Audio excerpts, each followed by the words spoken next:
नमस्कार, स्वागत है आप सभी का। आपके साथ मैं हूं स्वप्निल। सबसे पहले आपको दिखाते हैं कुछ तस्वीरें जो अलवर से सामने आई हैं। यहां जमीन के लिए खूनी जंग हुई। तस्वीरें देखिए, ध्यान से देखिए और देखते रहिए। भिवाड़ी के फूलबाग थाना क्षेत्र में दो पक्ष आमने सामने आ गए। जमीन की खातिर पहले बहस होती रही, चिल्लम चिल्ला होती रही, आक्रोश बढ़ता गया तो जंग का रूप लेता चला गया। बवाल शुरू हो गया जिसमें जमकर दोनों ओर से एक दूसरे पर डंडे चलाए गए, लाठियां बरसाई गई। यहां तक कि इस बवाल में महिलाएं भी पीछे नहीं रहीं। क्या कुछ हुआ वो सब आप अपनी टीवी स्क्रीन पर देख पा रहे हैं। हालांकि घटनाक्रम निपटने के बाद फूलबाग थाने में पक्षों ने मामला दर्ज करवाया है और पुलिस इस मामले की जांच भी कर रही है, लेकिन दोनों ही पक्षों में इस वक्त भी तनाव है।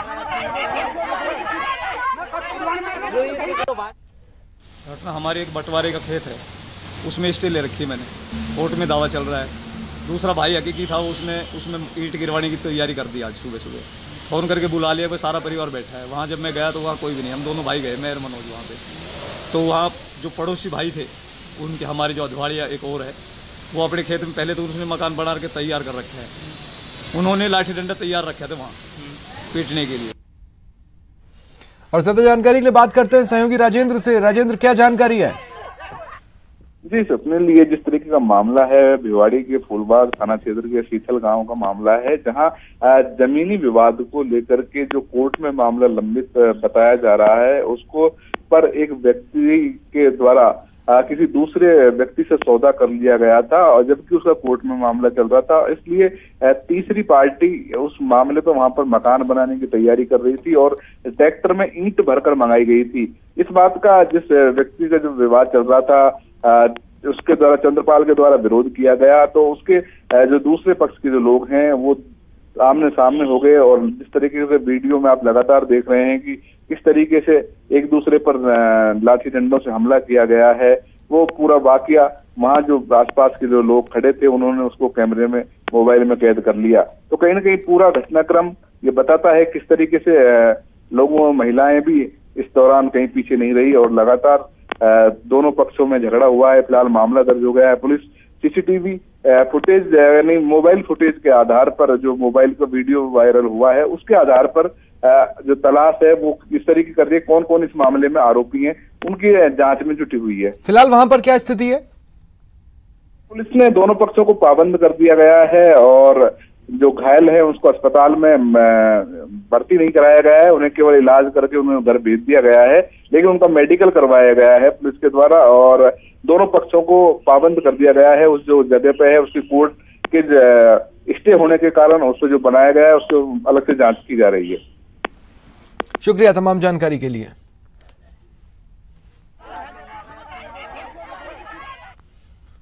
दौसा से बड़ी खबर है। NH-21 पर पेड़ से कार टकरा गई। इस हादसे में एक युवती की मौत की खबर है, एक अन्य व्यक्ति घायल बताया जा रहा है।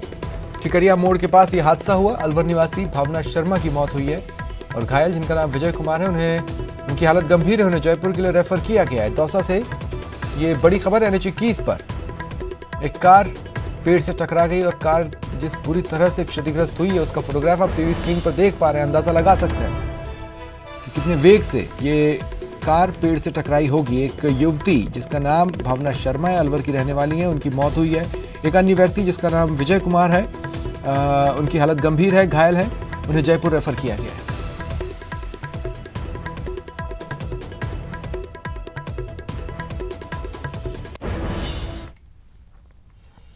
खबर उदयपुर से है, जहां एक कार अचानक बर्निंग कार में तब्दील हो गई। ये तस्वीरें देखिए आप अपनी टीवी स्क्रीन पर, किस तरह से ये कार धीरे धीरे आग के गोले में बदलती जा रही है। कार से पहले एक चिंगारी उठी और फिर देखते ही देखते उस चिंगारी ने विकराल रूप लेना शुरू किया और कार धूं धूं कर जलने लगी।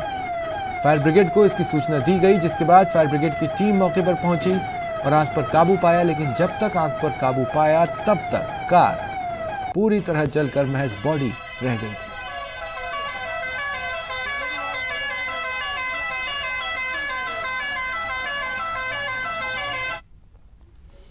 दिल्ली से बड़ी खबर है। जाकिर नगर में मौलाना साद दिखा है।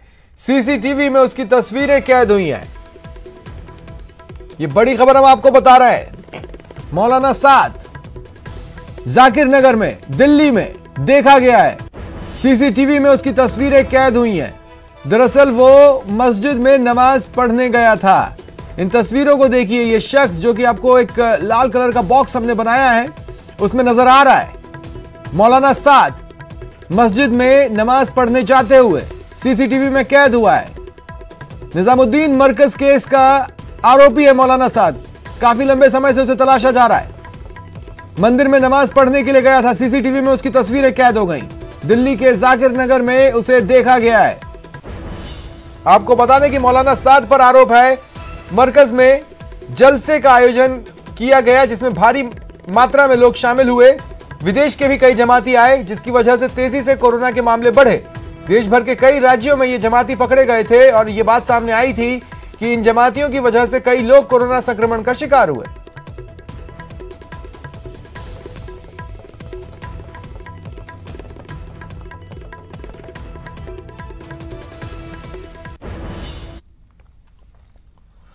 और एक और बड़ी खबर है। पूर्व मंत्री भवानी जोशी समेत 3 लोगों के खिलाफ एसीबी ने केस दर्ज किया है। मामला बांसवाड़ा में होटल निर्माण से जुड़ा है। एसीबी के मुताबिक पूर्व मंत्री ने 2012 में तत्कालीन सभापति राजेश टेलर और तत्कालीन आयुक्त दिलीप गुप्ता से मिलीभगत के बाद ज्यादा ऊंचा निर्माण किया, लेकिन कुशलबाग के गोपीराम अग्रवाल ने इसे लेकर शिकायत दर्ज कराई, जिसके आधार पर जांच के बाद तीनों के खिलाफ केस दर्ज कर एसीबी महानिदेशक को रिपोर्ट भेजी गई। भाई गोपीराम जी अग्रवाल है, उन्होंने एक परिवाद पेश किया था कि इन्होंने जो अपनी होटल बनाई है उसमें नियमों की अवहेलना की है और उसका जो लेना था व्यावसायिक शुल्क वो नहीं दिया। उस परिवार की जांच ब्यूरो द्वारा की गई। उधर चूरू के राजलदेसर में मां बेटे को अगवा करने की सनसनीखेज वारदात सामने आई है। अगवा महिला के पिता ने महिला के ससुराल वालों पर किडनैपिंग करवाने का आरोप लगाया है और 2 अज्ञात लोगों के खिलाफ केस दर्ज कराया है। बताया जा रहा है महिला का पति विदेश में रहता है।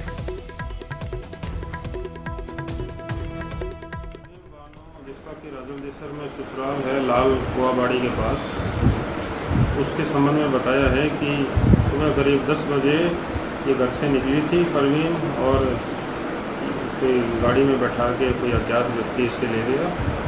इसके संबंध में मुकदमा दर्ज कर तफ्तीश की जा रही है, तलाश जारी है।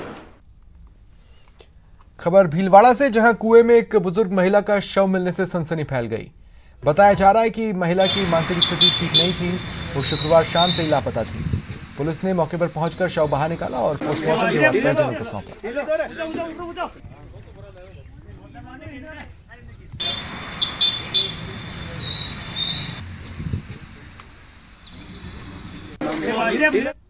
महिला कुएं में गिरी हुई जिसका नाम मंजू देवी श्रीवास्तव है। गांव वालों की मदद से बॉडी को निकला है। मौके पे काफ़ी भीड़ होने से गांव वालों की मदद से सीएससी मांडल लेकर आए, जहां मृतका के बड़े बाप के बेटे ने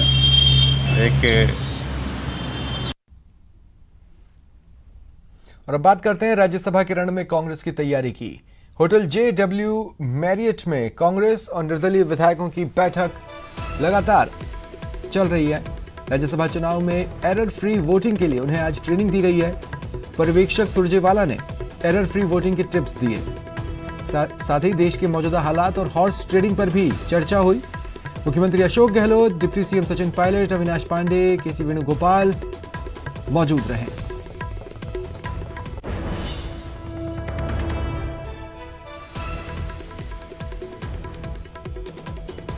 सुबह विधायकों के बीच चाय पर चर्चा हुई। कल रात मुख्यमंत्री अशोक गहलोत भी यहां पर रुके थे और अब जानकारी मिल रही है, ट्रेनिंग भी दी जा रही है और पार्टी की विचारधारा से भी सभी को अवगत करवाया जा रहा है। चलिए सीधा रुख करते हैं सहयोगी गोवर्धन चौधरी का, जो इस वक्त मेरे साथ जुड़ रहे हैं। गोवर्धन, क्या हाइलाइट्स रही हैं अब तक होटल के अंदर की जो बाहर आ रही हो और होटल के बाहर से जो नजर आ रही हो?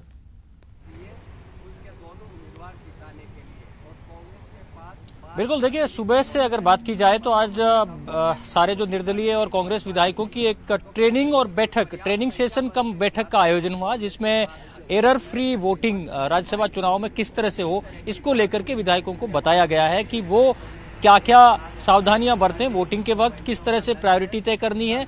तो एक ट्रेनिंग सेशन करीब घंटे सवा घंटे का हुआ, जिसमें पर्यवेक्षक रणदीप सिंह सुरजेवाला ने तमाम कानूनी पहलुओं के बारे में बताया, वोट किस तरह से किया जाना है। इसके साथ साथ जो अनुभव थे पुराने, चाहे हरियाणा में पेन बदल करके नतीजे प्रभावित करने से जो गफलत हुई थी उससे कैसे बचा जाना है, बाकी गुजरात का एग्जाम्पल दिया गया, बाकी इस स्टेट में जो राज्यसभा चुनावों के दौरान जो गड़बड़ियां हुई थी उनसे कैसे बचा जा सकता है, इन तमाम चीजों को लेकर के रणदीप सिंह सुरजेवाला ने उदाहरण दिए और पोलिंग करने को लेकर के, राज्यसभा चुनाव में पोलिंग करने को लेकर के सजगता बरतने का निर्देश कांग्रेस विधायकों को दिया गया। बाकी के जो वरिष्ठ विधायक थे उन्होंने भी अपने अनुभव शेयर किए, साथ ही सीएम अशोक गहलोत, केसी वेणुगोपाल सहित वरिष्ठ नेताओं की मौजूदगी में ये ट्रेनिंग सेशन चला। और अब हर दिन इस तरह का ट्रेनिंग सेशन ये बैठक है, ये लगातार चलेगी। 11:30 से लेकर 1-1:30 बजे तक का ये वक्त फिक्स किया गया है रोजाना का, और ये सिलसिला अब रोजाना चलेगा। 18 तारीख तक रोज मॉक पोलिंग हो, चाहे इस तरह का ट्रेनिंग सेशन के साथ साथ कांग्रेस की विचारधारा और कुछ स्पिरिचुअल हीलिंग के लेक्चर भी इस दौरान दिए जाएंगे। ये रोज आज से ये सिलसिला शुरू हो चुका है। शाम को आज से एक सांस्कृतिक संध्या भी की जाएगी। आज जो प्रख्यात कवि है संपत सरल, उनकी कविताओं का पाठ भी यहाँ पर होगा, और ये शाम का वक्त तय किया गया 6 से 8 बजे तक का सांस्कृतिक संध्या का, जिसमें अलग अलग जो लोक कलाकार हैं राजस्थान के, चाहे कवि हों चाहे लोक कलाकार हों, वो अपनी प्रस्तुतियां यहाँ पर देंगे। तो राजनीति के साथ साथ यहाँ सांस्कृतिक राजनीति और संस्कृति का कॉकटेल भी शाम को और दिन में देखने को मिलेगा। विचारधारागत तौर पर भी विधायकों को विचारधारा की गुट्टी भी पिलाई जाएगी, क्योंकि कई जो पहली बार जीत करके आए हैं, जिनको कांग्रेस पार्टी के इतिहास के बारे में या पुराने जो देश का इतिहास है उसके बारे में भी अवगत कराया जाएगा। खास करके discovery of India, Pandit Jawaharlal Nehru की किताब है, उसके बारे में कुछ रामधारी सिंह दिनकर के चुनिंदा जो उद्धरण है उनको लेकर से उनसे भी विधायकों को अवगत कराया जाएगा। रामधारी सिंह दिनकर की जो संस्कृति के 4 अध्याय है, उस पुस्तक के कुछ उद्धरण हैं, वो भी उनके जरिए भी विधायकों को बताया जाएगा। तो कुल मिलाकर के ये 18 तारीख तक का एक पूरा ट्रेनिंग मॉड्यूल कम एंटरटेनमेंट का इन विधायकों का एक शेड्यूल तैयार यहाँ पर कर लिया गया है। इसके अलावा विधायकों को मुख्यमंत्री भी चुनिंदा विधायकों के साथ अलग अलग संवाद भी कर रहे हैं। निर्दलीय विधायकों के साथ वो अलग से संवाद किया है। इसके अलावा देर रात तक जो सिलसिला चल रहा था विधायकों से अनौपचारिक संवाद का, वो अब दिन में भी जारी यहाँ पर रहने वाला है। ज्यादातर विधायकों के साथ में अब ये सुविधा हो गई है कि उनको अपॉइंटमेंट लेना पड़ता था मुख्यमंत्री से मिलने के लिए, मंत्रियों के वहां जाने पड़ते थे। अब पूरी सरकार एक विंडो के नीचे आ गई है, यहाँ पूरे होटल में पूरी सरकार है, तो उनके जो क्षेत्र के काम है वो करने में भी अब आसानी हो रही है। तो विधायकों के लिए ये जो सियासी पूरा घटनाक्रम है, ये अपने इलाके के विकास के काम कराने के लिए, अपने खुद के काम कराने के लिए भी, इलाके के काम कराने के लिए फायदेमंद साबित हो रही है। चलिए, शुक्रिया तमाम जानकारी के लिए। और इन्फॉर्मेशन है जरूरी, न्यूज़ 18 राजस्थान पर देखते रहिए। राजस्थान में रण की 360 डिग्री रिपोर्ट।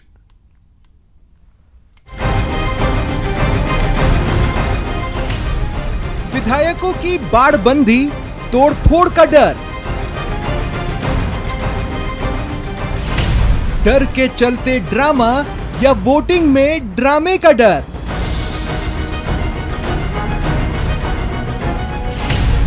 गिनती बचे गिनती बढ़े, दोनों की है आफत।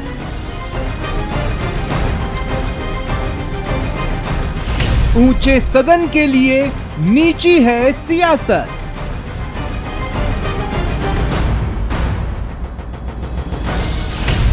राजस्थान में रण के कारण पर 360 डिग्री रिपोर्ट, सिर्फ न्यूज़ 18 राजस्थान पर।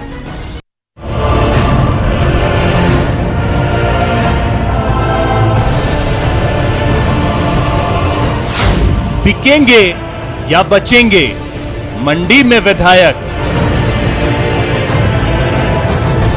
125 का दावा कांग्रेस की ओर से किया जा रहा है। फिलहाल तो बीजेपी को उम्मीद नहीं है कि ये दोनों विधायक उनको मिल जाएंगे।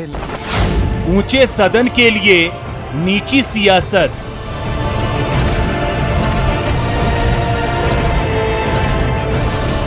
करोड़ रुपए के विधायकों को देने की बात करी है और ये मामला आगे भी चला गया है, एसीबी के पास भी चला गया है। तो बीजेपी आखिर बौखला क्यों रही है? क्योंकि हमने तो किसी पर नाम लेकर आरोप लगाया नहीं है। पल पल की अपडेट लगातार सिर्फ न्यूज़ 18 राजस्थान पर। और अब आपको दिखाते हैं एक ऐसी तस्वीर जो कभी कभी ही देखने को मिलती है। ये तस्वीर है 12 की। यहाँ नाग नागिन का एक जोड़ा रोमांस करता नजर आ रहा है। दोनों एक दूसरे से अपने प्यार का इजहार कर रहे हैं। आधे घंटे से ज्यादा देर तक नाग नागिन का जोड़ा इसी अंदाज में नजर आया और देखने वाले नाग नागिन के इस मिलन को अपने कैमरे में कैद करते रहे।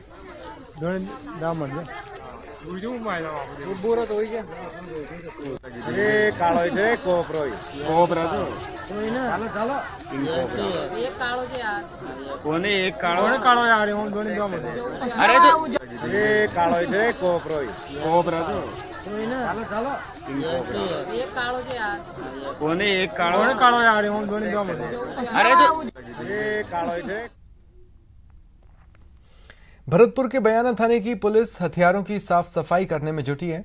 दरअसल पुलिस के जवानों ने इन हथियारों का इस्तेमाल काफी दिनों से नहीं किया है। इसकी वजह से इसमें कई तरह की खामी आने की शिकायत आने लगी थी। इसे लेकर मालखाना इंचार्ज सुरेश मीणा की देखरेख में सभी हथियारों की साफ सफाई की गई ताकि हथियारों के कलपुर्जों में कोई खराबी न आए।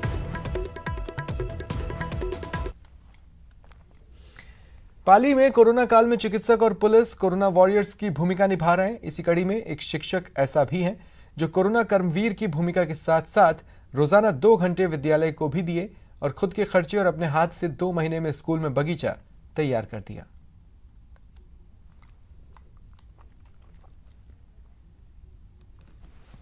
लगभग 2 माह से अधिक इसी विद्यालय में एक छोटे से कमरे में मैंने एक अपना आशियाना बनाया, जो कि ग्राम पंचायत बासौर में 11 राजस्व गाँव और 23 खेड़े हैं और मेरे पीओ अधीन 14 विद्यालय जिसके लगभग 60 स्टाफ है।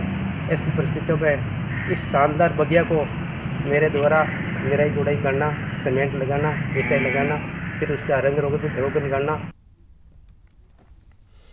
जयपुर के जगतपुरा शूटिंग रेंज में खिलाड़ियों ने प्रैक्टिस शुरू तो कर दी है, लेकिन उन्हें पुराने मैनुअल टारगेट्स पर ही जो करीब करीब आउटडेटेड हो चुके हैं और ज़्यादातर जगह बदले जा चुके हैं। लेकिन इस रेंज पर पुराने ढर्रे में ही अभ्यास जारी है।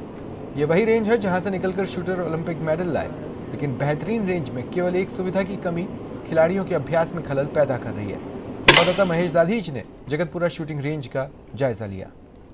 मैं इस समय प्रदेश की सबसे बड़ी शूटिंग रेंज पर मौजूद हूं, जहां से कई खिलाड़ी ऐसे निकले जिन्होंने ओलंपिक में जाकर अपना नाम रोशन किया। तो वहीं दिव्यांश पंवार और अपूर्वी चंदेला जैसे खिलाड़ी जो भी यहां से ही निकल करके ओलंपिक की तैयारियां कर रहे हैं। सर, मैं आपसे जानना चाहूँगा किस तरह से वापस से जो खेल है यहाँ पर शुरू हो गया है दोबारा से, और शुरुआत में जो खिलाड़ी कम आ रहे थे अब धीरे धीरे यहाँ पर संख्या भी बढ़ती जा रही है, कैसे प्रॉपर सोशल डिस्टेंसिंग और इस चीज़ का पालन कर रहे हैं? देखिए, जैसा कि आप सबको पता है, पूरे राजस्थान में, पूरे देश में कोविड का संक्रमण फैल गया है। तो काफ़ी टाइम तक ये रेंज बंद रही, 2-2.5 महीने बंद रही, और सेकेंड वीक मई में हमने इस रेंज को वापस चालू किया। इनिशियली जो है कुछ दिक्कतें आई थी, बच्चे कम थे, अभिभावकों में, पेरेंट्स में थोड़ा एक संशय था, पर अब धीरे धीरे वो दूर हो रहा है क्योंकि हमने कुछ स्ट्रिक्ट सोशल डिस्टेंसिंग और सैनिटाइजेशन के नॉर्म्स यहाँ इम्प्लीमेंट कर दिए हैं। ऐसी आपकी प्रैक्टिस चल रही है यहाँ पर? अच्छी चल रही है। कब से आ रहे हो आप? मैं 1 तारीख से आ रहा हूँ। अच्छा, क्या किस तरह से मेंटेन कर रहे हैं आप लोग सभी? एक दूसरे से डिस्टेंस रख रहे हैं, मास्क आपने लगा रखा है, सैनिटाइजेशन होता है, कोरोना से आप अवेयर हैं पूरी तरह? हाँ। अच्छा, ये इलेक्ट्रॉनिक टारगेट्स की कमी आपको भी महसूस होती है? बाहर इलेक्ट्रॉनिक टारगेट मिलते हैं तो? हाँ, होती है, थोड़ा तो अंतर होता ही है। अच्छा, क्या प्रैक्टिस में कितना अंतर आ जाता है? प्रैक्टिस में ऐसे ज़्यादा अंतर तो नहीं आता, लेकिन फिर भी डिमांड है अभी। हाँ। आजकल बाहर इलेक्ट्रॉनिक टारगेट ही मिलता है। हाँ, बाहर की नेशनल्स खेलने जाते हैं। और आपको कौन यहाँ पर कोचिंग दे रहे हैं? मेरे कोच है कुलदीप शर्मा। अच्छा, कुलदीप जी किस तरह सिखा रहे हैं? क्या क्या चीज़ें उन्होंने अभी आपको सिखाई है? अलग अलग चीज़ें सिखाते हैं वो, अलग अलग टॉपिक्स पे बात करते हैं रोज़, और सोशल डिस्टेंसिंग के बारे में बताते हैं कि। कैमरा पर्सन यासीन के साथ महेश दाधीच, न्यूज़ 18 जयपुर। राजधानी जयपुर की जामा मस्जिद में आज कोरोना योद्धाओं का सम्मान किया गया। इससे पहले जामा मस्जिद में कभी किसी का सम्मान नहीं किया गया था। हमारे संवाददाता अरबाज अहमद ने मौके पर मौजूद लोगों से बात की। रिकवरी रेट बहुत अच्छी है। कोरोना से पॉजिटिव होने के बाद में 74% के करीब लोग वापस नेगेटिव हुए हैं। सीएम अशोक गहलोत ने इसकी तारीफ़ किया। एक मोटिवेशन आपने शुरू किया है कि हालांकि वक्त बुरा है, दौर बुरा है, लेकिन एक अच्छी खबर यह है कि रिकवरी रेट अच्छी है। बेदारी और लाई जाएगी तो और बेहतर हालात और बेहतर जो है तब्दीली लाई जा सकती है। ये बिल्कुल हकीकत है कि और सूबों के मुकाबले में राजस्थान के अंदर जो कोरोना पॉजिटिव हैं उनकी रिकवरी बहुत अच्छी हो रही है। ये एक बहुत अच्छी खबर है और बहुत अच्छा इक़दाम है। मुस्तक़बिल में इंशाल्लाह उम्मीद की जा सकती है कि इंशाल्लाह बहुत जल्दी पूरी दुनिया से और ख़ास तौर से इंशाल्लाह हमारे सूबे से ये बीमारी बहुत जल्दी ख़त्म हो जाएगी। और हम लोग शुक्रगुज़ार हैं इन हज़रात के। असल अजर तो यकीनन अल्लाह ताला अता फ़रमाएंगे। ये हमारे सोशल वर्कर हैं जिन्होंने हॉस्पिटल के अंदर घर घर जाकर लोगों की टेस्टिंग करवाई, लोगों को अस्पताल तक पहुंचाया, क्वारंटाइन किया, वहाँ उनकी खिदमत अंजाम दी। अगर अल्लाह को मंजूर था, किसी की क़ज़ा लिखी हुई थी और अल्लाह को प्यारा हो गया, यकीनन हम उम्मीद करते हैं कि ये ताउन की बीमारी है। राजस्थान कर्मचारी चयन बोर्ड द्वारा पैरामेडिकल संवर्ग के पदों के लिए भर्ती निकाली गई है। इसमें लैब टेक्नीशियन के 1119 और सहायक रेडियोग्राफर के 1058 पद शामिल हैं। इसके लिए 2 जुलाई तक अभ्यर्थियों से आवेदन मांगे गए, लेकिन कुछ स्टूडेंट्स आवेदन करने की तारीख आगे बढ़ाने की मांग कर रहे हैं ताकि उन्हें भी भर्ती में शामिल होने का मौका मिल पाए। स्टूडेंट्स की मांगों को लेकर all Rajasthan students paramedical association के प्रदेश अध्यक्ष जतन कुमार गुर्जर से बात की संवाददाता सौरभ गृहस्थी ने। राज्य सरकार ने लैब टेक्नीशियन और सहायक रेडियोग्राफर के 2200 पदों के लिए भर्ती निकाली है और इन पदों पर भर्ती के लिए अभ्यर्थियों को 15 दिन का समय दिया है। आपका शुभ नाम बता दीजिए, आप क्या करते हैं ये बता दीजिए और क्या मांग है आपकी? मेरा नाम जतन कुमार गुर्जर है। मैं all Rajasthan student paramedical association प्रदेश अध्यक्ष हूँ। जैसा कि राजस्थान सरकार ने वर्तमान में जो भर्ती निकाली लैब सहायक और रेडियोग्राफर की, उसके अंदर इन्होंने पहली बात तो फॉर्म भरने का जो टाइम दिया वो 15 दिन का दिया है। और दूसरी बात करते हैं हम राजस्थान पैरामेडिकल काउंसलिंग की, उसके अंदर राजस्थान सरकार द्वारा डिप्लोमा जितने भी चलाए जा रहे हैं सबकी अवधि 2 वर्ष की रखी गई है। लेकिन अभी तक राजस्थान पैरामेडिकल काउंसलिंग ने एक भी 70 ऐसा नहीं है जो 2 साल में पूरा किया हो। वर्तमान में जो बैच 16-17 है जो इस भर्ती में शामिल हो सकता था अगर ये कोरोना महामारी नहीं आती तो। कोरोना महामारी के चलते इन छात्रों का जो 2 महीने में जो इनका रिजल्ट देरी से आ रहा है उसके कारण ये बच्चे इस भर्ती में शामिल नहीं हो पा रहे हैं। हमारी सरकार से यही रिक्वेस्ट है कि इस भर्ती के अंदर जो 15 दिन का समय दिया है उसे बढ़ाकर आप। फिलहाल इतना ही। नमस्कार।